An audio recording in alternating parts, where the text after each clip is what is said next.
कल एक जज महोदय मिलने के लिए आए थे तो बता रहे थे कि गुरुदेव, मेरे पिताजी जब 15 वर्ष का था मैं तब वो शांत हो गए, और मेरी माँ ने, जो पढ़ी लिखी नहीं है, हम वनवासी हैं, आदिवासी हैं, और मेरी माँ पढ़ी लिखी नहीं है।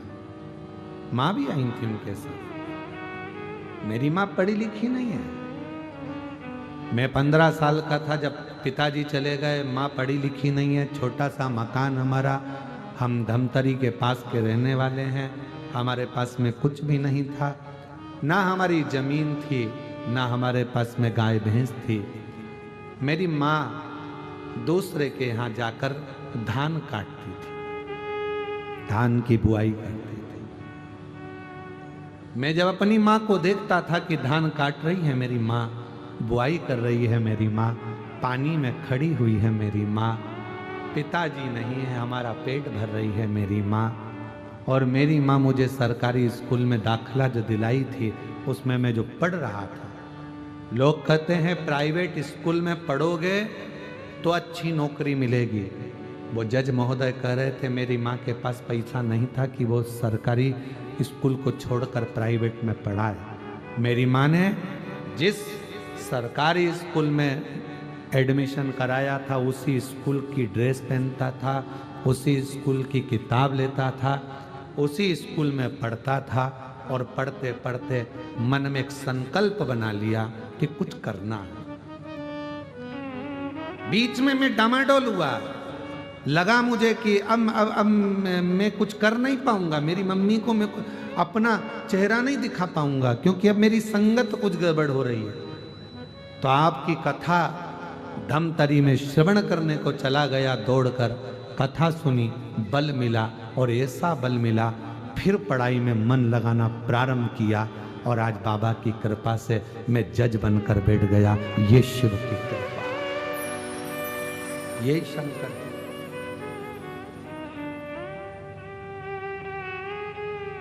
जरूरी नहीं कि आपकी मम्मी बहुत पढ़ी लिखी होंगी। बच्चे कहते हैं तुमने हमारे लिए क्या करा, उन्होंने कुछ नहीं करा, उन्होंने कुछ नहीं करा, पर फर्ज तो तुम्हारा है ना। कर्ज अदा करना सरल है, पर फर्ज अदा करना कठिन है। धर्म पत्नी का फर्ज है अपने पति का आदर करना, धर्म पत्नी का फर्ज है पति को प्रणाम करना, धर्म पत्नी का फर्ज है पति के माता पिता को भी नमन करना, धर्म पत्नी का फर्ज है पति का सत्कार करना, उसकी बातों को काटना नहीं। और पति का फर्ज है उसके माँ बाप का आदर करना, पति का फर्ज है उसको भी सम्मान देना, 4 लोगों में कभी अपशब्द ना कहना, ये पति का भी फर्ज। कौन फर्ज अदा कर रहा है? कर्ज अदा करना सरल है, पर फर्ज निभाना कठिन हो गया। बेटा बाप का फर्ज अदा नहीं कर रहा है, बाप बेटे के लिए फर्ज अदा नहीं कर रहा है, माँ बच्चों के लिए फर्ज अदा नहीं कर रही है, सास बहू के लिए फर्ज अदा नहीं कर रही है। केवल इसको फर्ज नहीं कहते कि तुम्हारे घर में बहू आई तो उसको साड़ी दिला दो, केवल इसको फर्ज नहीं कहते कि तुम्हारी बहू आने वाली है तो उसकी रकम बनवा दो, सोना चांदी दिला दो, कमर तगड़ी बना दो, उसके पाँव की पायल बनवा दो। इसको फर्ज नहीं कहते कि बच्चों का केवल विवाह कर दो, फर्ज अदा कर दिया। एक सास का सबसे बड़ा फर्ज होता है कि उसके घर में जब बहू प्रवेश कर रही है तो उसके मन में यह भाव होना चाहिए कि मेरे अंदर जितने संस्कार हैं, जितना मैं अच्छा कर सकती हूँ, मेरे अंदर मेरे माँ बाप ने जो संस्कार देकर भेजे हैं, मेरी बहू को कुछ भी नहीं आता होगा तो भी मरने से पहले मैं उसको पूरे संस्कार देकर जाऊंगी। और बहू में ये फर्ज होना चाहिए कि मेरी मम्मी ने अगर कुछ भी कहा वो बात दूसरी थी, पर अब यहाँ मैं अगर आई हूँ और मेरी सास मुझे सिखाना चाहेगी, बताना चाहेगी, टोकेगी, बार बार टोकेगी। सास क्यों टोकती है? क्योंकि उसने अपना बुढ़ापा ऐसे ही नहीं निकाल दिया, बहुत धक्के खाकर जिंदगी निकाली है। कभी ऐसा भी समय आया था सास की जिंदगी में कि 2 रोटी नहीं थी उसके पास में, तो भी वो किसी के दरवाजे नहीं गई है। उसने ये सोच लिया मैं बहू को इतना पक्का कर दूंगी, उसको अपशब्द कहकर, ताना देकर, गाली देकर, आड़ा टेढ़ा बोलकर मैं उसको इतना कड़ला कर दूंगी कि जगत के लोग उसका फायदा नहीं उठाएंगे, वो जीत कर आगे निकल जाएगी। मैं अपनी बहू को, अब बहू को लगता है मेरी सास गाली दे रही है, गाली नहीं दे रही है। अगर मिट्टी का बर्तन बनाना है तो मिट्टी को कूटना पड़ेगा, पत्थर की मूर्ति बनाना है तो उस पर हथौड़ी चलाना पड़ेगी, और बहू को श्रेष्ठ बनाना है तो सास की गाली खाना पड़ेगी। वो अपशब्द कह रही है, सहन करो, सिखाएगी, अपशब्द बोल रही है, ताना दे रही है, बताएगी, आप उसको संवरने का प्रयास करो। जो पत्थर मूर्ति बनाते समय चोट सहन नहीं करता, वो जमीन पर लगता है, तुम्हारे घर के ओटले पर रखता है, तुम्हारे घर के फर्श में लगता है। और जो मार्बल पीटा जाता है और जो तराशते समय टूटता नहीं है, वो मंदिर में पूजन करता है, उस पत्थर की पूजन होती है, मूर्ति बनती है। पत्थर वही है, एक ही खदान का निकला जो तुम्हारे घर में लगा, एक ही खदान का निकला जो मंदिर में पूजा रहा है। पत्थर एक ही है, बस चोट सहन कर ली तो मंदिर में पूजा गया, और जो चोट सहन नहीं कर पाया वो जमीन में थूक, पान, लात सब खा रहा। फर्ज अदा करिए।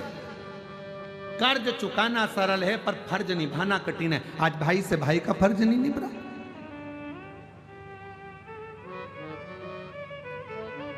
बहन से भाई का फर्ज नहीं निभ रहा,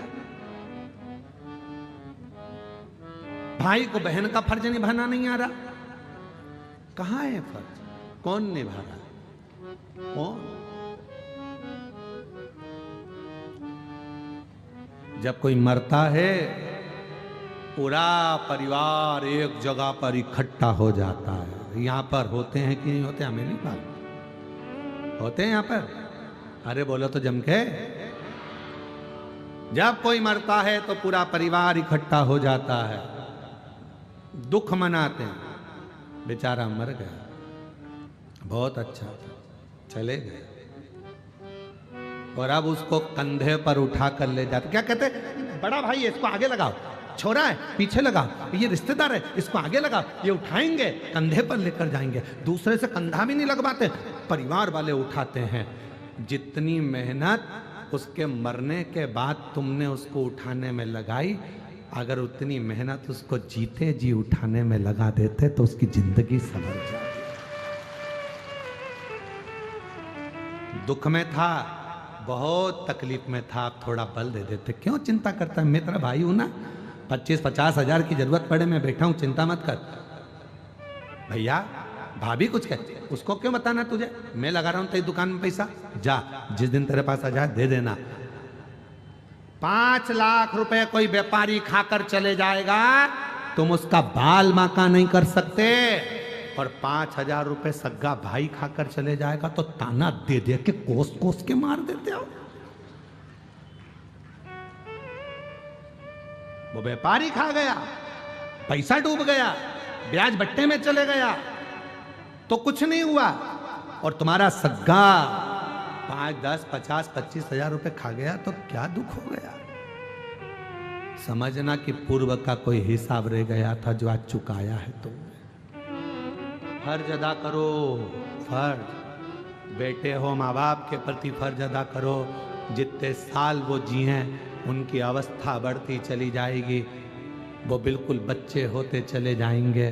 पर तुम याद रखना, आज तुमने अगर अपने माँ बाप की सेवा करी है तो तुम्हारी बहू भी आएगी, वो भी तुम्हारी सेवा करेगी, और तुम्हारा बेटा भी तुम्हारी सेवा करेगा।